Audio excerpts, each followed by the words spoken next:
ലെബനിലെ ബെയ്റൂട്ടിലേക്കുള്ള വിമാന സർവീസുകൾ താൽക്കാലികമായി നിർത്തിവെച്ച് ഖത്തർ എയർവേസ്. ഹിസ്ബുള്ള ഇസ്രയേൽ സംഘർഷം രൂക്ഷമായതോടെയാണ് തീരുമാനം. ലെബനിലെ നിലവിലെ സാഹചര്യം കണക്കിലെടുത്ത് ബെയ്റൂട്ട് റാഫിക് ഹരീരി അന്താരാഷ്ട്ര വിമാനത്താവളത്തിലേക്കുള്ള വിമാന സർവീസുകൾ ഇന്നലെയും ഇന്നും ഉണ്ടായിരിക്കില്ലെന്ന് ഖത്തർ എയർവേസ് പ്രസ്താവനയിൽ അറിയിച്ചിരുന്നു. യാത്രക്കാരുടെ സുരക്ഷ ഏറെ പ്രധാനമാണെന്നും ഉയർന്ന മുൻഗണനയാണ് നൽകുന്നതെന്നും കമ്പനി വ്യക്തമാക്കിയിട്ടുമുണ്ട്.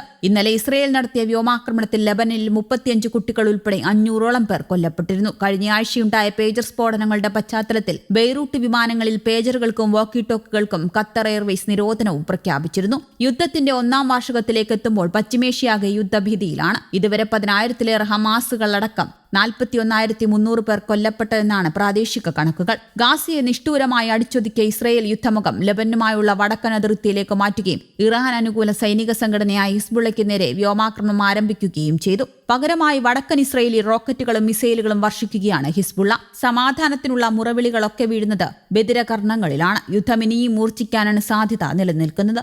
ഒപ്പം അതിർത്തി പ്രദേശങ്ങളിൽ ജീവിക്കുന്ന നിരപരാധികളായ 10,000-കണക്കിന് ലെബനൻകാരുടെയും ഇസ്രയേൽക്കാരുടെയും ദുരിതം ഇരട്ടിക്കുന്നതിലേക്ക് അത് എത്തുകയും ചെയ്യും. ഇസ്രയേലുമായി തുറന്ന യുദ്ധത്തിലാണെന്ന് ഹിസ്ബുള്ളയുടെ ഉപമേധാവി നയീം കാസിം പ്രഖ്യാപിച്ചത് ഞായറാഴ്ചയാണ്. അവരുടെ പ്രമുഖ കമാൻഡറായിരുന്ന ഇബ്രാഹിം അഖീലിന്റെ സംസ്കാര ചടങ്ങിനു ശേഷം സംസാരിച്ച അദ്ദേഹം, ഞങ്ങൾ മനുഷ്യരാണ്, ഞങ്ങൾക്ക് വേദനയുണ്ട്, പക്ഷെ നിങ്ങളും വേദനിക്കുമെന്ന് ഇസ്രയേലിന് മുന്നറിയിപ്പ് നൽകി. സമീപകാലത്ത് ഇസ്രയേൽ ആക്രമണങ്ങളിൽ നിരവധി നേതാക്കളെ കമാൻഡർമാരെ നഷ്ടമായെങ്കിലും ഹിസ്ബുള്ള കൂടുതൽ ശക്തരായി തിരിച്ചു വന്നിരിക്കുകയാണെന്നും യുദ്ധമുന്നണിയിൽ നിങ്ങൾക്കത് ബോധ്യപ്പെടുമെന്നും നയീം പറഞ്ഞു വെച്ചു. ഞായറാഴ്ച ഇസ്രയേലിന്റെ ഉൾഭാഗങ്ങളിലേക്ക് തൊടുത്തുവിട്ട 100 റോക്കറ്റുകൾ ഇതിന്റെ തുടക്കം മാത്രമാണ്. ബാക്കി നിങ്ങൾ കണ്ടോളൂ എന്നും അദ്ദേഹം ഇസ്രയേലിന് മുന്നറിയിപ്പ് നൽകി.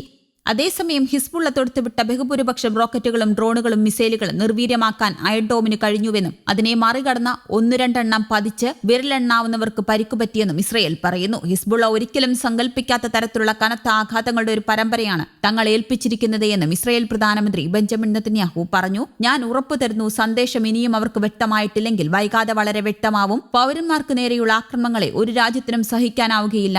ഇസ്രയേൽ എന്ന രാജ്യം അത് സഹിക്കുന്ന പ്രശ്നമില്ലെന്നും അദ്ദേഹം പറഞ്ഞു. വടക്കൻ അതിർത്തി പ്രദേശങ്ങളിൽ നിന്ന് ഏതാണ്ട് 63,000 പേർ സുരക്ഷിത കേന്ദ്രങ്ങളിലേക്ക് മാറിയിട്ടുണ്ട്. ഇവർക്ക് പേടി കൂടാതെ തിരിച്ചെത്താനും ജീവിതം പുനരാരംഭിക്കാനും കഴിയും വരെ ആക്രമണം തുടരുമെന്നാണ് ഇസ്രയേൽ സംശയത്തിനിട നൽകാതെ പറയുന്നത്. അതേസമയം ലെബനാന്റെ തെക്കുകിഴക്കും അതിർത്തികളിൽ നിന്ന് 95,000 പേർക്ക് ഒഴിഞ്ഞു പോവേണ്ടി വന്നു. ഗാസയിൽ ഹമാസിന്റെ പ്രതിരോധം ഏറെക്കുറെ അവസാനിച്ചുവെന്ന് വേണം പറയാൻ. അതിനിടയിലാണ് പൊട്ടിത്തെറിച്ച പേജറുകൾ ലോകത്തെ ഞെട്ടിച്ചത്. ഹിസ്ബുള്ളയുടെ പ്രധാന നേതാക്കൾ ആശയവിനിമയത്തിന് പേജറുകൾ മാത്രമാണ് ഉപയോഗിച്ചിരുന്നത്. ഇന്റർനെറ്റുമായി ബന്ധമില്ലാത്ത ഈ ഏകാദിശ ആശയവിനിമയ ഉപകരണങ്ങൾ ഹാക്ക് ചെയ്യാൻ പറ്റില്ല എന്നായിരുന്നു വിശ്വാസം. ഈ സ്ഫോടന പരമ്പരയിൽ ചില പ്രധാന നേതാക്കൾ മരിച്ചു. ഇറാന്റെ സ്ഥാനപതി അടക്കം 100 കണക്കിന് ആൾക്കാർക്ക് പരിക്കേറ്റു. അതുണ്ടാക്കിയ അമ്പരപ്പ് അവസാനിക്കും മുമ്പ് വോക്കി ടോക്കി പോലുള്ള കമ്മ്യൂണിക്കേഷൻ ഉപകരണങ്ങളും മറ്റും പൊട്ടിത്തെറിക്കാൻ തുടങ്ങി. ഈ സ്ഫോടനങ്ങളിൽ കൊല്ലപ്പെട്ടത് കുറഞ്ഞത് 37 പേരാണ്. 3,000-ഓളം പേർക്ക് പരിക്കേറ്റിട്ടുണ്ട്. മിക്കവാറും പേർക്ക് ദീർഘനാളത്തെ ചികിത്സ വേണ്ടിവരും. അപകടനില തരണം ചെയ്യാൻ നിരവധി പേരുടെ നില അതിഗുരുതരമാണ്. പിന്നാലെ ബെയ്റൂട്ടിൽ നടത്തിയ വ്യോമാക്രമണത്തിൽ പ്രമുഖ ഹിസ്ബുള്ള കമാൻഡർ ഇബ്രാഹിം അഖീലിനെ ഇസ്രയേൽ വകവരുത്തുകയും ചെയ്തു.